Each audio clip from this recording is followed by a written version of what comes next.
नमस्कार, आप देख रहे हैं जनतंत्र टीवी और मैं हूं आपके साथ माधुरी तिवारी। मुख्यमंत्री पुष्कर सिंह धामी अपने प्रस्तावित कार्यक्रम के तहत हल्द्वानी पहुंचे।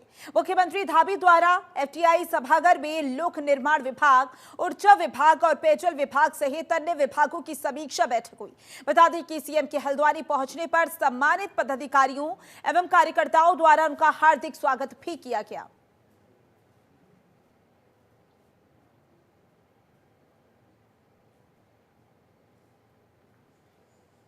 तो वहीं उत्तराखंड विधानसभा अध्यक्ष रितु खंडूरी और मुख्यमंत्री पुष्कर सिंह धामी ने विधानसभा में चल रहे नए निर्माण कार्यों का निरीक्षण किया।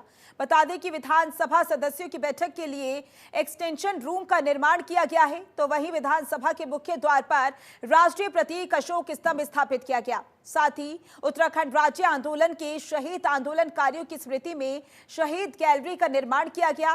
विधानसभा में राज्य के राजकीय प्रतीक भी स्थापित किए गए।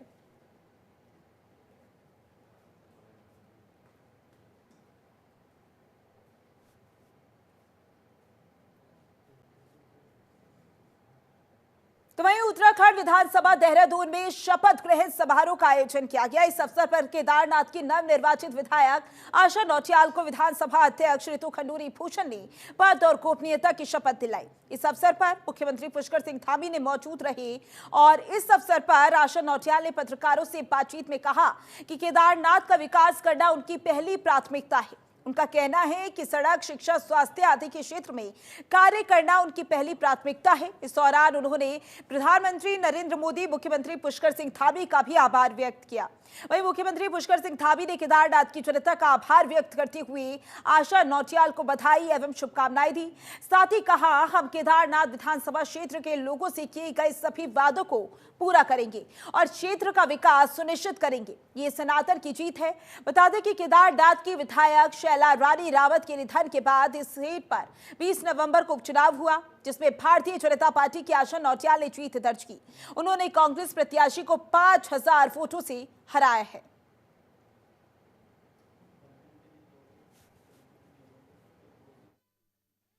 मैं सबसे पहले तो बाबा केदार को नमन करता हूं। उनके आशीर्वाद से श्री केदारनाथ विधानसभा की देवतुल्य जनता ने श्रीमती आशा नौटियाल जी को विधानसभा में भेजा है, अपना सदस्य बनाया है। आज उन्होंने अपनी विधिवत रूप से आज शपथ ली है। मैं उनको बहुत शुभकामनाएं देता हूं, बधाई देता हूं। और जो अपेक्षा, आशा और जो विश्वास श्री केदारनाथ विधानसभा की जनता ने श्री आशा नौटियाल जी में, भारतीय जनता पार्टी में व्यक्त की है या जो अपेक्षा की है, हम पूरे संकल्प के साथ उसको आगे बढ़ाएंगे। जी अच्छा है। पुरानी नेत्री हैं और तीसरी बार जीत कर आई हैं। महिलाओं की अच्छा है, एक और महिला जीत कर आई हैं और सदन में महिलाओं की बात रखेंगी। मुझे पूर्ण विश्वास है। एक्सपीरियंस्ड नेता हैं और सदन को भली भांति जानती हैं, रूल कानून को भली भांति जानती हैं। तो मुझे पूर्ण विश्वास है कि केदारनाथ जी से जीत कर आई हैं, केदारनाथ से, वहाँ का अच्छा रिप्रेजेंटेशन अब सदन में होगा। पहले तो मैं सभी अपने उच्च नेतृत्व का, प्रदेश नेतृत्व का और अपने समस्त केदारनाथ विधानसभा के देवतुल्य मतदाताओं का, जनता का, कार्यकर्ताओं का, युवाओं का और मातृशक्ति का, वृद्धों का बहुत बहुत आभार व्यक्त करती हूँ। धन्यवाद देना चाहती हूँ कि उनके आशीर्वाद से ये जीत हुई है और ये जीत केदारनाथ विधानसभा में विकास कार्यों की जीत हुई है। हमारे देश के यशस्वी प्रधानमंत्री आदरणीय मोदी जी के, आदरणीय धामी जी के विकास कार्यों पर लोगों ने मोहर लगाई है और निश्चित तौर पर आगे भी हमारा विजन विकास के हर कोने, जहां भी विधानसभा क्षेत्र में जो भी गांव अभी विकास से अछूते रह गए हैं, उन गांवों को विकास की गति में आगे बढ़ाने का। तो वहीं उत्तराखंड सरकार ने 10 अलग अलग विधानसभा क्षेत्रों में सड़क और पुलों के निर्माण के लिए 66.12 करोड़ रुपए मंजूर दिए हैं। सीएम ने इन प्रस्तावों को मंजूरी भी दे दी है। इनसे कालाढूंगी, लोहाघाट, विकासनगर, जाकेश्वर, चंपावत, टनकपुर, राजपुर रोड, रुद्रपुर, थोनाटी और इसी के साथ पुरोला सड़क पुल निर्माण कराए जा रहे हैं। वहीं दूसरी तरफ प्रदेश में शीतलहर से बचाव के लिए 1.35 करोड़ रुपए भी स्वीकृत किए गए। सीएम ने इस राशि से जरूरतमंद लोगों को कंबल मुहैया कराने और जगह जगह अलाव जलाने के निर्देश दिए। इस मद में पौड़ी के लिए 15 लाख रुपए और बाकी जिलों के लिए 10-10 लाख रुपए मंजूर किए गए हैं।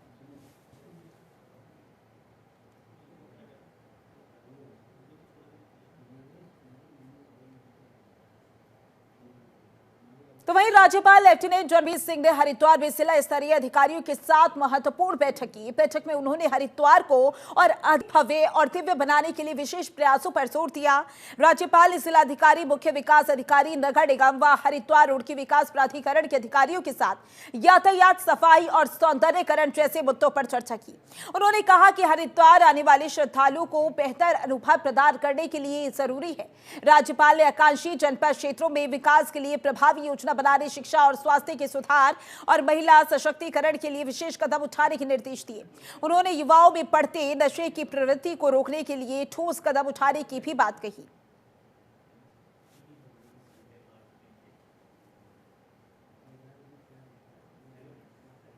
तो वहीं राज्य की खेल मंत्री रेखा आर्या ने एक बार फिर दोहराया कि राष्ट्रीय खेलों के ऐतिहासिक और सफल आयोजन के लिए उत्तराखंड राज्य पूरी तरीके से तैयार है। उन्होंने एसीईओ, राष्ट्रीय खेल सचिवालय, निदेशक खेल विभाग को यह निर्देशित किया है कि भारतीय ओलंपिक संघ को यह सूचित कर दे कि 28 जनवरी 2025 से 14 फरवरी 2025 के बीच राष्ट्रीय खेलों का आयोजन करने के लिए राज्य की तैयारी पूर्ण है।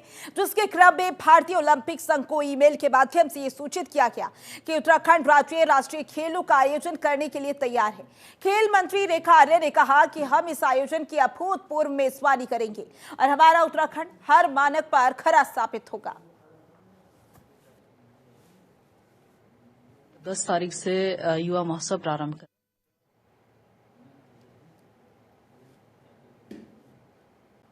तो वहीं आप जिस घर में रहते हैं, अगर आप उस घर का टैक्स समय पर जमा नहीं कर पाते तो आपको कितनी परेशानी हो सकती है, इसका अंदाजा शायद आपको कभी भी नहीं होगा। लेकिन ये परेशानी केवल आम आदमी को उठानी पड़ती है, क्योंकि खास तो सबके लिए खास होता है और अगर बात सिस्टम की हो तो फिर मौज ही मौत, क्योंकि जब सैया भय कोतवाल तो फिर डर काहेगा। दरअसल हम बात कर रहे हैं उत्तराखंड के कुछ ऐसी सरकारी बिल्डिंग की जिन पर टैक्स के लाखों करोड़ों रुपए बकाया है, लेकिन अब तक उसे टैक्स को भर नहीं गया है। और इसे उत्तराखंड का बीजापुर गेस्ट हाउस, राज्य सरकार का एक सरकारी अस्पताल और केंद्रीय संस्थान FRI समेत कई सरकार भवन शामिल हैं। इन सभी बिल्डिंग पर 5 से 7 करोड़ रुपए से ज्यादा का बकाया है। ये सभी देहरादून के कैंटोनमेंट बोर्ड के क्षेत्र में आते हैं, जो एक ऑटोनॉमस बोर्ड है और नगर निगम के रूप में काम करता है। इस बोर्ड के अंतर्गत आने वाले देहरादून के भारतीय वन अनुसंधान संस्थान की 3 बॉडी पर करीब 5 से 6 करोड़ रुपए, बीजापुर गेस्ट हाउस पर करीब 20 लाख रुपए, थाना प्रेम नगर क्षेत्र के सरकारी अस्पताल पर करीब 58 लाख रुपए और राजभवन पर करीब 13 लाख रुपए का टैक्स बकाया है। कैंटोनमेंट बोर्ड के सीईओ हरेंद्र सिंह का कहना है कि बीजापुर गेस्ट हाउस और सरकारी संपत्तियों पर जो बकाया है उसके लिए सभी ने टैक्स जमा करने की हामी भर दी है। कैंटोनमेंट बोर्ड का जो एरिया है यहाँ पर, उसमें काफ़ी सारी सेंट्रल गवर्नमेंट और राज्य सरकार की संपत्तियाँ हैं। तो सेंट्रल गवर्नमेंट में जैसे सबसे बड़ी जो संपत्तियाँ हैं वो तो आर्मी की हैं। आर्मी का जो हमें सर्विस चार्ज होता है वो हमें सेंटर के थ्रू मिल जाता है, हमारे डीजी साहब के माध्यम से। लेकिन जो बाकी दूसरी संस्थाएं हैं उन्हें हम बिल भेजते हैं। उनमें से कई संस्थाएं अपना रेगुलरली पेमेंट कर रही हैं, जैसे कि पोस्टल डिपार्टमेंट है, ONGC हो गया, BSNL हो गया, ये सब हमें रेगुलरली जो हमारी डिमांड होती है उसकी पेमेंट कर रहे हैं।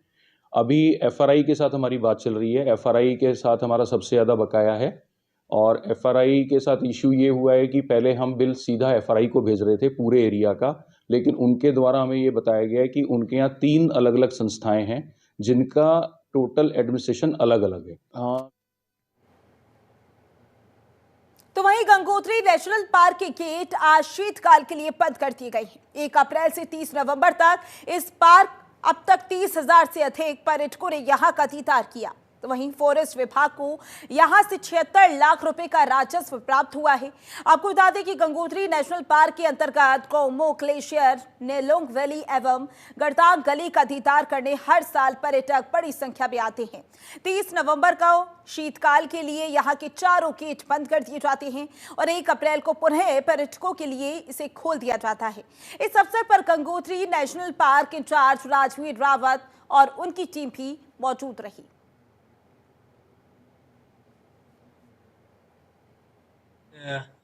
30 नवंबर 2024 को आज गंगोत्री राष्ट्रीय पार्क के समस्त गेट आज समस्त पर्यटकों के लिए बंद कर दिए गए हैं और जो इस बार गंगोत्री गौमुख जो पर्यटक गए हैं वो 10,000 से ऊपर और हमारे जो ये क्या उसका नाम केदारताल वाले में 7,500 से ऊपर 750 से ऊपर और गड़तांग में भी हमारे जो 17,000 से ऊपर गए आदमी और नेलोंग में भी 3,000 के समथिंग गए हैं। तो इस बार हमारे जो पर्यटक जहाँ जो भी जिस स्थान पे गए हैं वो ठीक ठाक गए हैं और मैं आने वाले समय में 2025 में सभी से निवेदन करूँगा वो सभी लोग आएँ। आज दिनांक 30 नवंबर 2024 को गंगोत्री राष्ट्रीय पार्क के चारों गेट शीतकाल के लिए बंद कर दिए गए हैं और जैसे कि विदित है कि 1 अप्रैल से लेकर 30 नवंबर तक राष्ट्रीय पार्क खुला रहता है पर्यटकों के लिए। और इस साल जो हमारे पर्यटक आए हैं गंगोत्री से गौमुख तपोवन 10,000 कुछ गए हैं और केदारताल 754 और हमारे नेलोंग वाली घाटी में लगभग 3,000 के करीब पर्यटक गए हैं। साथ ही गड़तांग गली में 17,754 लोगों ने दीदार किया है। इस साल काफ़ी संख्या में हमारे पर्यटक आए, तीर्थयात्री भी आए, लेकिन बीच में बरसात अधिक होने के कारण 1-1.5 महीने हमारा जो गौमुख वाला ट्रैक का जो हमारा यात्रा सीजन रहा है गंगोत्री राष्ट्रीय पार्क का वो बहुत ही उत्कृष्ट रहा है और लोगों का भरपूर सहयोग मिला, स्थानीय प्रशासन का सहयोग मिला और यही कारण रहा कि विपरीत परिस्थितियों में भी हम अपने पर्यटकों को अच्छी सुविधा दे सके, उनके जान माल की सुरक्षा कर सके।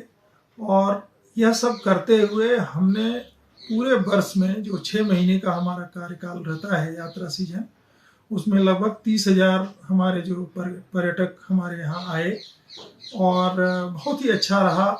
लोगों ने कुछ तस्वीरें भी खींची जिसमें कुछ वन्य जीवों की तस्वीरें भी उन्होंने कैद किया। तो कुल मिलाकर के अगर देखा जाए तो पिछले वर्ष की तुलना में हमारा यह वर्ष।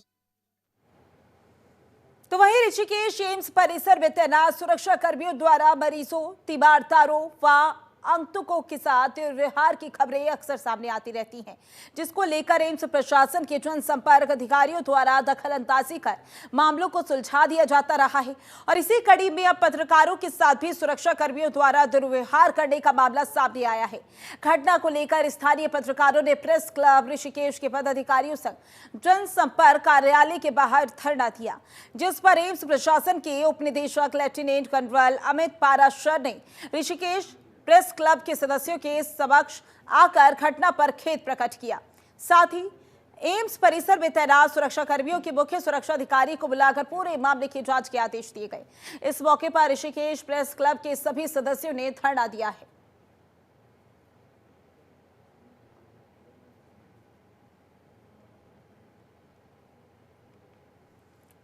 तो वहीं उत्तराखंड में तबादलों का दौर जारी है। आईपीएस और पीपीएस के अधिकारियों के ट्रांसफर के बाद अब आईपीएस, पीसीएस और सचिवालय सेवा के अधिकारियों का तबादला कर दिया गया है। उत्तराखंड शासन की तरफ से जो आदेश जारी किए गए हैं उनमें 13 आईएएस और 3 पीसीएस और 3 सचिवालय सेवा के अधिकारियों का तबादला किया गया। उत्तराखंड परिवहन निगम के प्रबंधक निदेशक का प्रभार अपर सचिव आनंद श्रीवास्तव से हटाकर अपर सचिव रीना जोशी को दे दिया गया है। इसी के साथ कुछ नौकरशाहों को हल्का किया गया है तो कुछ के प्रभार बढ़ा दिए गए हैं।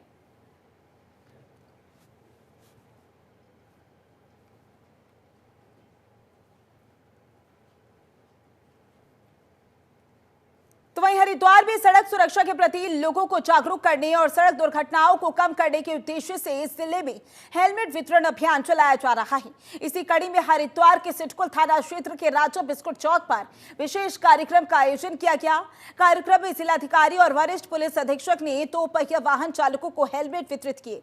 अधिकारियों ने वाहन चालकों को सड़क सुरक्षा के नियमों का पालन करने के संदेश देते हुए हेलमेट न केवल कानून का पालन करने के लिए जरूरी होता है बल्कि ये जीवन की सुरक्षा के लिए अनिवार्य है।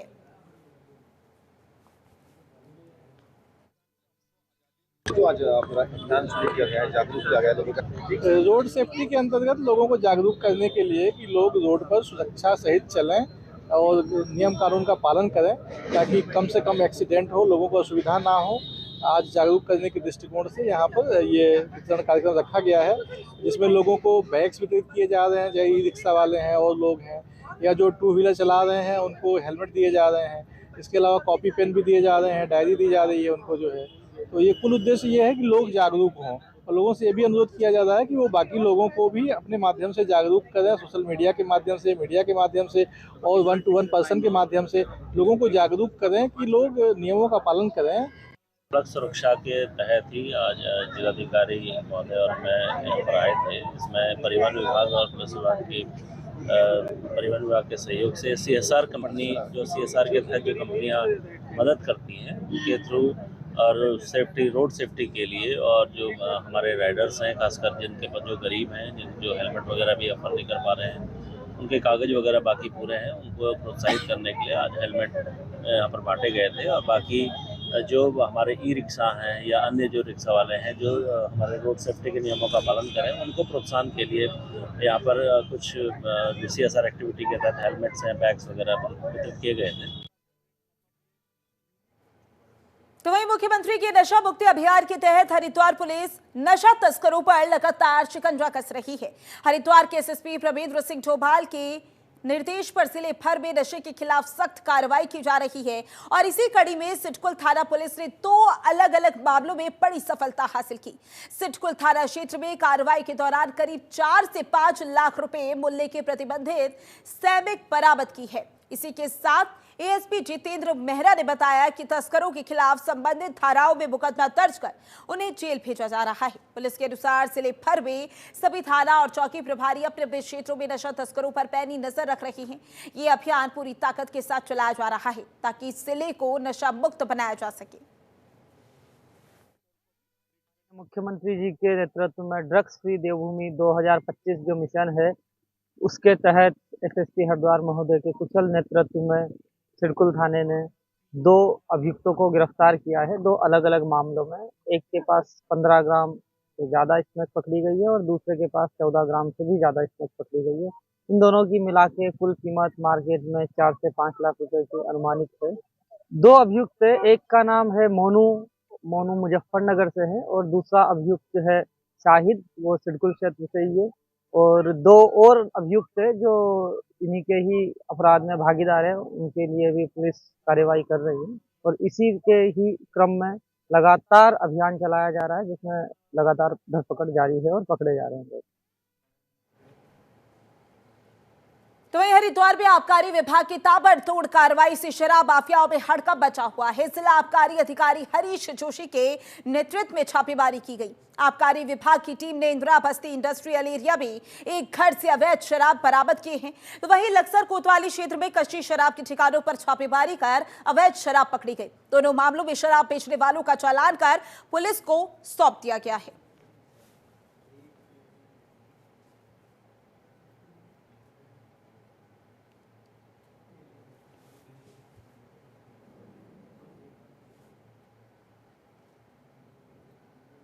तो वहीं गंगनहर कोतवाली क्षेत्र में 22 नवंबर को एक CRPF जवान के घर चोरी का मामला सामने आया है, जिसमें जवान का लाइसेंस पिस्टल भी चोर उड़ा ले गया था। इसी वजह से आज पुलिस ने 2 आरोपियों को गिरफ्तार किया है, जो कि पेशे से एक फकीर है और दूसरा सपेरा है। तो वहीं पुलिस ने आरोपियों से पिस्टल और चोरी के जेवर भी बरामद किए हैं। आरोपियों की इसके बाद कलियर में भी एक चोरी की घटना को अंजाम दिया गया था। पुलिस ने आज दोनों चोरियों का खुलासा किया है।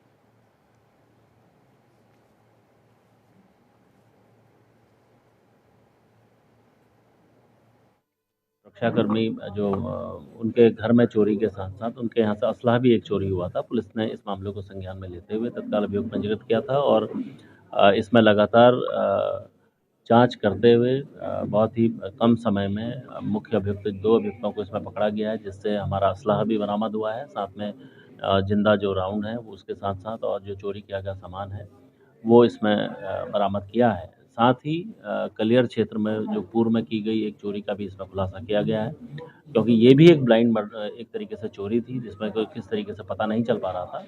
बहुत ही शॉर्ट टाइम में पुलिस के द्वारा बड़ा अच्छा तरीके से कार्रवाई करते हुए 2 अभियुक्तों को इसमें पकड़ा गया, उनको न्याय मिला। फिलहाल के लिए इस बुलेटिन में बस इतना ही। बने रहे जनतंत्र टीवी के साथ। नमस्कार।